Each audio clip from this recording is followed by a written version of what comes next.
মানুহ কিমান অধম হ'লে নতুনকৈ নিৰ্মাণ কৰা এটা ভৱনৰ এই ৰূপ দিব পাৰে। এতিয়া আহোঁ মূল বিষয়লৈ। যোৱাটো বৰ্ষৰ 15 আগষ্টত মাননীয় মন্ত্ৰী অজন্তা নেওগে উদ্বোধন কৰিছিল 3 নং পৌৰ বজাৰ এলেকাৰ নৱনিৰ্মিত এই আটকধুনীয়া ভৱনটো। জানিবলৈ পৰা মতে এই ভৱনটোৰ বিদ্যুতৰ কাম সম্পূৰ্ণ নোহোৱাৰ বাবে বৰ্তমানলৈকে দোকানসমূহ আৰম্ভ কৰা হোৱা নাই, যাৰ পৰিপ্ৰেক্ষিতত এতিয়া সুযোগ গ্ৰহণ কৰিছে একাংশ অসাধু লোকে।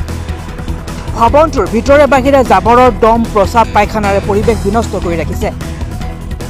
মানুহ কিমান অধম হ'লে সুন্দৰকৈ টাইলছ লগোৱা এটা বজাৰ গৃহৰ অৱস্থা এনেকুৱা কৰিব পাৰে। এফালে গোলাঘাট পৌৰসভাৰ নগৰখন পৰিষ্কাৰ কৰি ৰখাৰ যুঁজ, আনফালে একাংশ অসচেতন লোকৰ নিজৰ অসচেতনতাৰ পৰিচয় দাঙি ধৰাৰ যুঁজ। আনকি অভিযোগ মতে নিশাৰ ভাগত আন্ধাৰৰ সুযোগ লৈ এই স্থানত একাংশ লোকৰ সুৰাৰ আড্ডা হৈ পৰিছে। যি সময়ত গোলাঘাট পৌৰসভাৰ চাফাই কৰ্মীসকলে দিনে ৰাতিয়ে কষ্ট কৰি নগৰখন পৰিষ্কাৰ কৰি ৰখাৰ যুঁজ অব্যাহত ৰাখিছে, তেনে সময়ত একাংশ অসচেতন লোকৰ এনে কৰ্মকাণ্ডই এতিয়া গোলাঘাটৰ সচেতন মহলৰ মাজত চৰ্চা আৰম্ভ হৈছে। অৱশ্যে এতিয়া গোলাঘাট পৌৰসভাই এই বিষয়টোৰ ওপৰত কি ভূমিকা গ্ৰহণ কৰিব অথবা পৰিৱেশ বিনষ্ট কৰা লোকসকলৰ বিৰুদ্ধে কি ব্যৱস্থা গ্ৰহণ কৰিব, সেয়া হ'ব লক্ষণীয়। News desk, Golaghat diary.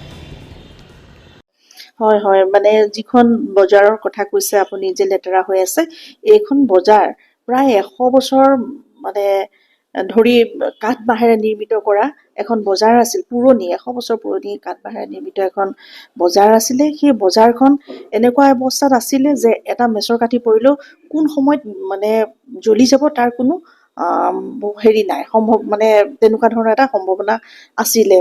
গতিকে আমি সেই বিষয়টো আমাৰ মন্ত্ৰী মহোদয়া অজন্তা বাইদেউৰ ওচৰত আমি অৱগত কৰিছিলোঁ। তেতিয়া বাইদেৱে ক'লে যিহেতু যোৰহাটৰ যিখন মাৰ্কেট জ্বলি গ'ল, বাইদেৱে নিজে দৰ্শন মানে চাই আহিলে। চাই অহাৰ পিছত বাইদেৱে অনুভৱ কৰিলে যে হয়, এইখন পুৰণা বজাৰ, তোমালোকে যদি পৌৰসভাৰ জৰিয়তে এইখন ভালকে তোমালোকে বনাই দিব পাৰা, তেতিয়াহ'লে আমাৰ গোলাঘাটৰ বজাৰৰ এলেকাটো অন্তত এনেকুৱা ধৰণৰ বিপদৰ পৰা মুক্ত হ'ব। গতিকে সেই চিন্তাধাৰাৰে আমি তেওঁ ব্যৱসায়ীসকলৰ লগত কথা বতৰা পাতি তেওঁলোকৰ এখন সুন্দৰ মানে বজাৰ বনাই দিয়া আমি আগ্ৰহ কৰিলোঁ, আৰু সেইকাৰণে আমি এইখন বজাৰ ইতিমধ্যে সম্পূৰ্ণ কৰিলোঁ। কিন্তু যিহেতু ইলেক্ট্ৰিফিকেশ্যনৰ কথা থাকে, গতিকে সেই কামখিনি আমি প্ৰত্যেকটো ৰুমত সম্পূৰ্ণভাৱে আমি কৰিলোঁ। মানে লাইটৰ ব্যৱস্থাৰ কাৰণে যিখিনি আমি মানে হেৰি কৰিব লাগে, লাইটৰ ব্যৱস্থা কৰিব লাগে, সেইখিনি কৰিলোঁ। যিহেতু আমাৰ তাত এটা ট্ৰেন্সফৰ্মাৰ প্ৰয়োজন আছে, গতিকে ট্ৰেন্সফৰ্মাৰটো আমি পৌৰসভাত টেণ্ডাৰৰ জৰিয়তে আমাক বিদ্যুৎ বিভাগে সেই কামখিনি কৰিবলৈ সক্ষম হৈছে বা সেই কামখিনি লৈছে হাতত। তেওঁলোকে কামখিনি কৰা সময়লৈকে তাত আমি যিখিনি ইলেক্ট্ৰিফিকেশ্যনৰ কাম কৰিছিলোঁ, পেনেল বৰ্ড বহাইছিলোঁ, সম্পূৰ্ণ সেই মাজৰ সময়টোতে গুৰিতে লাইটৰ ৱায়াৰবোৰ কাটি মেলি একদম লেতেৰা পেতেৰা কৰি ওচৰত যিসকল ব্যৱসায়ী আছে, পাচলি ব্যৱসায়ী, পাচলিৰ দম তাত পেলাই দিয়ে। তাৰোপৰি ওচৰতে এখন বজাৰ আছে, সেই বজাৰৰ যিখিনি পলিথিনৰ পৰা আৰম্ভ কৰি যিখিনি আৱৰ্জনা ওলায়, সেই আৱৰ্জনাসমূহো তালৈ পেলাই দিয়ে। আৰু ওচৰতে যিখন কাপোৰৰ বজাৰ আছে, সেইখন সম্পূৰ্ণ অবৈধভাৱে বছৰ ধৰি যুগ ধৰি বহি আহিছে তেওঁলোকে। গতিকে আমি কেতিয়াবা উচ্ছেদ কৰিবলৈ গ'লেও তেওঁলোকে বহু অজুহাত দেখায় যে আমি কলৈ যাম, কি কৰিম, এনেকুৱা ধৰণৰ আমাৰ পৰিয়াল কেনেকৈ চলাম, বহু অজুহাত দেখুৱাই একদম অবৈধভাৱে তেওঁলোকে বহি একদম মানে পদপথৰ যিটো ৰাস্তা, দুই কাষে ত্ৰিপাল বান্ধি মানুহ যাব নোৱাৰাৰ এটা পৰিস্থিতিৰ সৃষ্টি কৰিছে। আৰু সেইসকল ব্যৱসায়ীয়ে লেতেৰা কৰিব লাগিব, নহ'লেতো আন মানুহ আহি কেতিয়াও জাবৰ আহি তাত পেলাব নোৱাৰে, কোনো মানুহৰ জাবৰ হ'ব নোৱাৰে। কাপোৰৰ বজাৰখনৰ যিখিনি পলিথিন, পাচলি বজাৰৰ যিখিনি আৱৰ্জনা, সেই আৱৰ্জনাসমূহ আহি তেওঁলোকে গধূলি ইয়াত পেলাই থৈ গুচি যায়। যিহেতু আমি গোলাঘাট পৌৰসভাই আমি ৰাতিপুৱা 4:30 মানে প্ৰায় 4 বজাৰ পৰা আমাৰ পৌৰসভাৰ কৰ্মচাৰী আহে, চাফাই কৰ্মচাৰী আহে, 4টা বজাৰ পৰা একদম ভিতৰৰ পৰা একদম চাফা তফা কৰি সুন্দৰভাৱে লৈ অহাৰ পিছতো তেওঁলোকে কি কাৰণে এই কামটো কৰে আমি বুজি পোৱা নাই।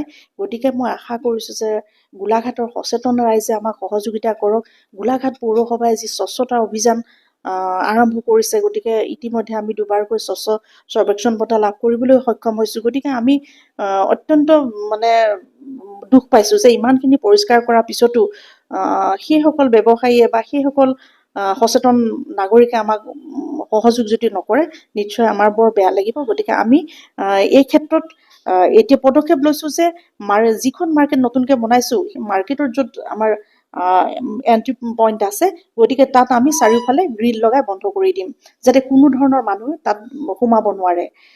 আৰু যেতিয়া আমাৰ পেনেলবোৰ হৈ গৈছে বা ইলেক্ট্ৰিচিটি ট্ৰেন্সফৰ্মাৰটো আমাৰ হৈ যাব, লগে লগে আমি ব্যৱসায়ীসকলক ইতিমধ্যে চাবি দিয়া হৈছে, যিসকল ব্যৱসায়ীয়ে তাত ব্যৱসায় কৰি আছিলে, গতিকে তেওঁলোকে অতি সোনকালে দোকানসমূহ তেওঁলোকে খোলাৰ ব্যৱস্থা কৰিব আৰু ভৱিষ্যতে যাতে ওপৰলৈ যাবলৈ বা সেই মাৰ্কেটৰ ভিতৰত কোনো জাবৰ জোথৰ বা অসামাজিক কাম বা যিটো আমি দেখিছোঁ যে ড্ৰাগছৰ যিটো পৰিভৰ মানে একদম চিঞ্জ পৰি আছে, কিবা পৰি আছে, এনেকুৱা ধৰণৰ, গতিকে তেনেকুৱা ধৰণৰ কোনো যাতে মানুহ সোমাব নোৱাৰে, আমি তাৰ ব্যৱস্থা গোলাঘাট পৌৰসভাই অতি সোনকালে কৰি আছোঁ।